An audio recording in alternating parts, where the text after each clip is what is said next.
वाशिम जिल्ह्यातील सर्वात मोठा प्रकल्प असलेला सोनाळा प्रकल्प ओव्हरफ्लो झाला असून सोनाळा गावात मात्र मोठ्या प्रमाणात भीतीचं वातावरण दिसून येत आहे। या प्रकल्पामधून 8 गावांना पाणी पुरवठा केला जातो।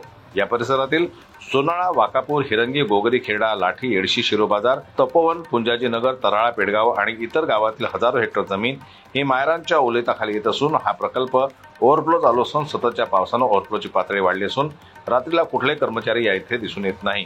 सोनाळा प्रकल्प हा वाशिम जिल्ह्यात सर्वात मोठा प्रकल्प असून आम्ही गावकरी या नात्याने या सर्व प्रकल्पावर भिस्त दिली असता एकही कर्मचारी इथं आढळून आला नाही।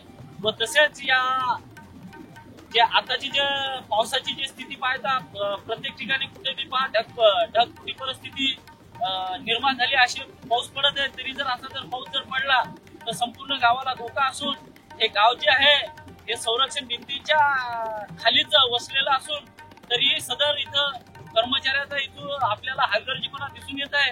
प्रकल्पाच्या संरक्षण भिंतीवर कुठल्याही प्रकारची लाईटची व्यवस्था नाही। तसेच संरक्षण भिंतीच्या लगतच सोनाळा हे गाव असले असून पुराणा गावाला चौकोनी वेढलेले असल्यानं गावातील ग्रामस्थांमध्ये भीतीचं वातावरण निर्माण झालं आहे। जनमत लाईव्ह न्यूज करता ज्ञानेश्वर वरगट यांची रिपोर्ट वाशिमहून।